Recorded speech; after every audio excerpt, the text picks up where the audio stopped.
Today, we're putting some TikTok food trends in front of a chef and a normal home cook to try them, review them, and see whether they're worth you spending your time doing them. There are much more satisfying things you can dip in.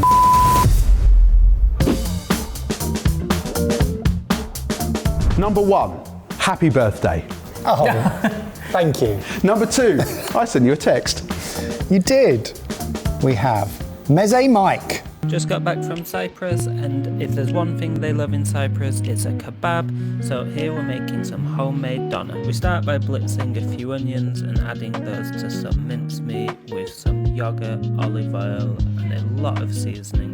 Then we're going to get all of that mixed together until it's a nice smooth consistency. We're going to take some parchment paper and get it nice and thin, roll it up, and then get those on a baking tray in the oven. And once it's done, we're going to unravel it, top it with some lemon juice, and then we're going to take it out and start serving in some pita breads. So this is the viral doner kebabs. So this trend's been popping off on TikTok, and people are loving the fact that it's a genius way of not having to have all of the equipment to make the taste and the texture of a great doner. From Cyprus, it looks great. I'm intrigued what the texture will be like. Roll and spin out rather than cook as one and shave. Well, there's only one way to find out.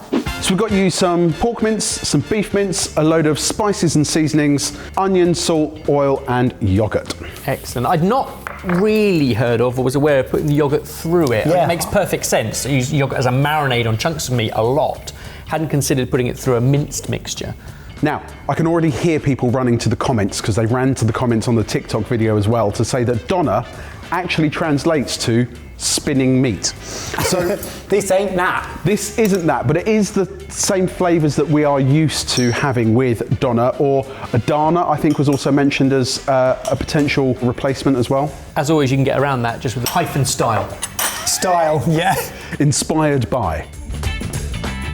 Right, I've got my glove on, getting involved. The spices are Yummy. fragrant.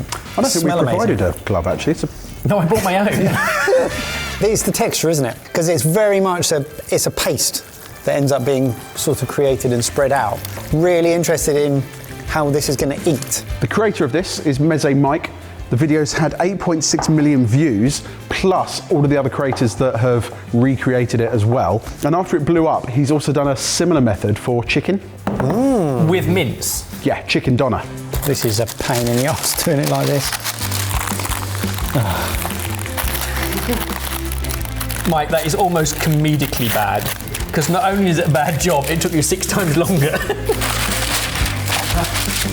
Thanks, Ed. So Mike says that the flattening and the rolling helps to compress fat and juices inside the meat, which leads to a more tender result, and then you crisp it up later. Now the key is, I guess, even, but at the same time, as you unroll it, it kind of flakes. It's probably not the end of the world if it's not.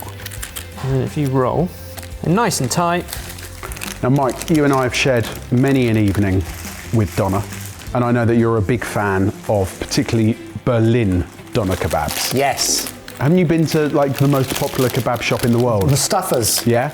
Yeah, it was amazing. And what makes it so special?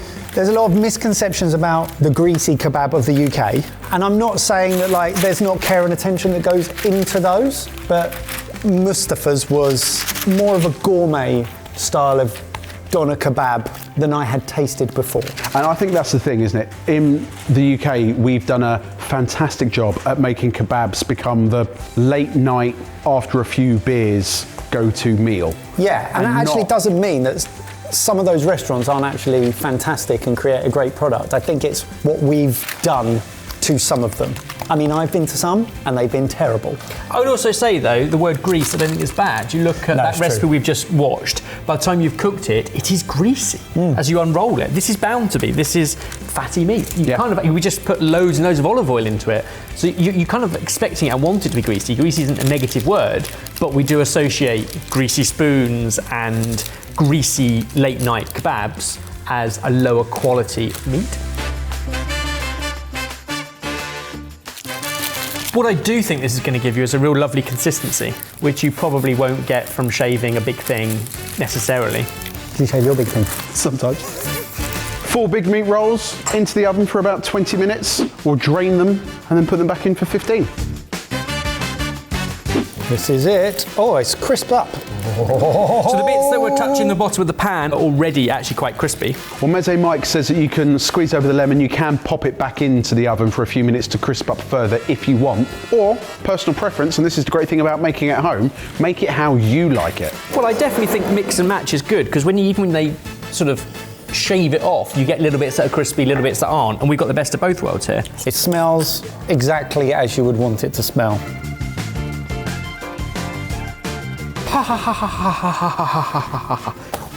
Okay, we've got juicy bits. I wasn't sure whether to just do one, but you've got to pick a pocket or two, haven't you? Oh, Evans is coming to 2026 on fire. Consider yourself a Some lettuce, some salad.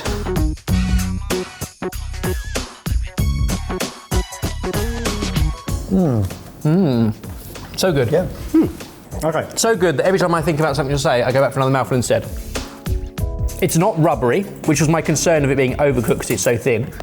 It's not pasty, but it is Soft. Yeah, soft. It's a really interesting way to get the same shape. It's actually more of a kofta texture. That's a good example. But just in the shavings that are Donna style. But it's absolutely delicious, and by creating it in the way it's been created, I don't think it has any sort of detrimental effect on how delicious and texturally nice it is. Because you're using fatty meat and we added the olive oil, I think if you did that with a lean mince or like a turkey mince, I think you'd be in all sorts of trouble because it would just be dry because it'd be so thin. It is succulent. It's really well spiced, quite spicy and delicious for it. I'm not sure outside of visually what the slithers do because So spicy. it is quite spicy. Wow. My face is dripping. Because you could just make the paste, put it on a skewer, and then grill it. And I think it would taste maybe even nicer, but it would taste just as good. So the novelty factor is the Donna shavings, but it's not as thin and the same texture as Donna. So therefore, as much as it's fantastic and it's worked because we clicked on it and we made it, I'm not sure it's actually worth doing for the texture. It's a talking point. I think you're right, Mike. You could find other ways of doing it. All right, well, the viral doner kebab. Is this a trend we're going to follow fast, or are we just going to scroll past? I would say this is almost the ideal TikTok food trend in that visually it's got some novelty. Yep. But the foundations of it are solid and it's really tasty. And if you actually replicate it, you're going to learn something and have a pleasant experience as opposed to disappointment. Yeah. I'm following fast. It's good. I'm following fast. Amazing! Let's move on to number 2. Well, I hope you're still hungry. Evers, you have a message. If you put a potato in the freezer overnight, then defrost it. Freeze Pull the potatoes. water out of it, peel the skin, split it in half, season it, and Defrost bake it, it. It squeeze turns it. into a texture that I've never tasted before in a potato. They almost look like yummy. Yeah. I like that one of the most liked comments is, why on God's green earth would I want a chewy potato?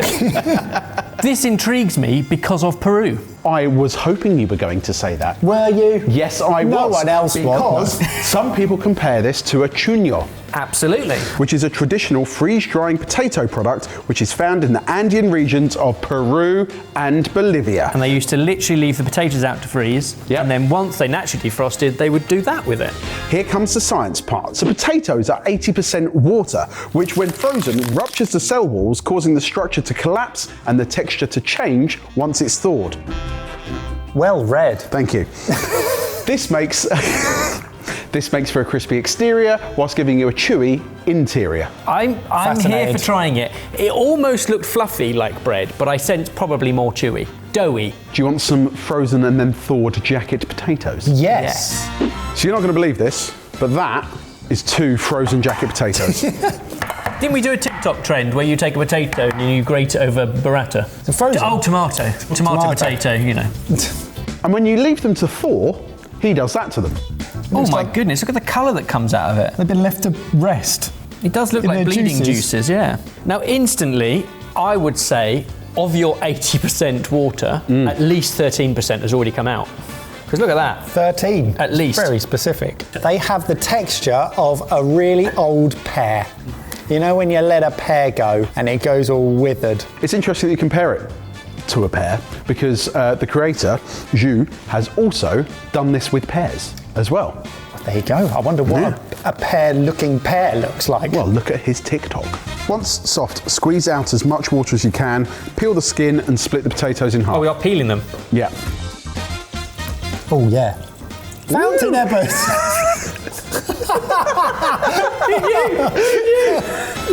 The fun that could be It's because it's coming out of his eye. Don't point it at me. It's coming out the eye. It's coming out the eye of the potato. I know. You're pointing at me on purpose. Whoa! You pointed at yourself, mate. Oh, no. It's literally getting... Oh! God, there's a lot in there. Yeah, you have to have a lot of potatoes to start with because you don't end up with much fluff at the end. Not on my hand. No, I'm not doing it on purpose. Do you want to feel that, Jay? It's really satisfying. You'd throw that away if that was in your drawer in the fridge, wouldn't you? Then I break it in half. Break it in half, season it with salt, pepper, and we've got some Cajun spicing for you. It is like a pear inside. Yeah, I know, but it's literally like hard. Look at the stuff. That started off the same size as that. And we'll pop it into an air fryer for 10 minutes. Give it a try. Wow, garlic bread. It doesn't look like a potato, does it? No. So it does look fluffy inside. It does look like a potato. But very, and this sounds obvious given we squeezed out all the water. Dry. Very dry. Like, I don't know if it's going to be a pleasant eating consistency because it's going to be floury and dry rather than fluffy. Did you have chuño when you went to Peru? No. What's weird is it's turned what was a King Edward or a Maris Piper into the texture of almost like a Charlotte. You've got rid of all the fluffiness and now it's more waxy. It's absolutely solidified. It's got a real bite to it. It's not dry. No. Is it? Chewy is one way of describing it, but actually I think Al dente. waxy kind of gives it a... Waxy is a really good description because that's exactly what it is. It's like compacted, but it's almost now a solid waxy bite. Al dente centre, which is very pleasant. I don't know why you'd want to do it. Okay. I do like it, but all the effort of freezing it, defrosting it, squeezing it, peeling it, you've ended up with something you could achieve by just using new potatoes. I suppose the only use is to get a new potato texture from an old potato. Weird, isn't it? That is really weird. But not unpleasant at all. Actually quite pleasant. Well, the other thing I think it has done is made it incredibly potatoey. Yes. So you know when you take a carrot and you cook it sous vide and it tastes like the most carroty thing you've ever had because nothing escapes? What you've done here is taken out all the dilution and you're just left with potato, flavour and texture. That's actually really good. I can't imagine any scenario where I personally would use it, but I'm really glad I did because it's really unique, really unusual and very, very tasty. Very easy to do. You've got a freezer, you can do it. Like, it's really easy to try as a fun experiment and the potatoes are fun to squeeze. Well, the frozen baked potato, is this a trend we're going to follow fast, or are we just going to scroll past? Follow fast in the sense that it's really good and it's really fun, but also then scroll past because I can't really think of, it's kind of like, I tried it and One it was and done. cool. But yeah, a bit one and done-y, but I really like it. We've one and done it, I think you should. Yeah. I mean, give it a go. It's easy to try and it is quite fun. Try it. Then I'll be turned in. Well, let's do a 3 and we. No. Well, shall we do a 3? She-we. Sure. Ebbers, there is a message wanging its way to you now. Wrong wang. Oh no. Oh no. What is that, butter? Oh, too much. Oh, I love a bit of dairy fat, but That makes me feel a bit sick, maybe. butter dipped soft serve. Oh, that's in London. I mean, this could be amazing and it could work, but Soft serve is already it's really sweet. wholly dairy fat and sweet, and then you're encasing it in butter. But butter is the best ingredient ever. And I'm yet to find an application where it doesn't make something taste better. Boys, this is the butter dipped soft serve. It's a viral TikTok dessert where a vanilla soft serve cone is dipped into melted butter, which then instantly sets into a hard shell around the ice cream. Okay. So the appeal comes from the salty sweet contrast and the shared dairy richness between butter and ice cream. It looks outrageous, but functionally should be more like a frozen salty buttercream coating. Oh, he's melted more butter. Okay. Just a little bit of butter. My heart feels heavy just thinking about it. Your heart feels heavy because you know your PT's going to see this. Now, I think the key here is the difference between the two, because if that's too hot, it's game over. It's got to be just warm enough so that it's liquid, but also sets pretty quick. Let's go. Dip, dip, dip, dip, dip, dip, dip, dip, dip. A little bit of salt. So we first saw this in a video at Papa d'Amour in New York City. It's now come over to the UK. People say it's giving Dolce de Leche vibes. It's really cool. It looks kind of cool. It looks None really good. of the soft serve has come off into the butter, so we haven't ruined a vat of butter. And now it's not going to drip anywhere because it's sealed in. I know I was a negative Nancy about this at the beginning, but now I'm actually quite... Did you salt yours? Oh, I didn't. I wouldn't want you to miss out on that part of the heart attack. So some users say that the salt does the job of helping to bring out the sweetness and the vanilla flavour. Okay. Well, cheers. I'm genuinely So it's going to be intrigued. so not soft yet.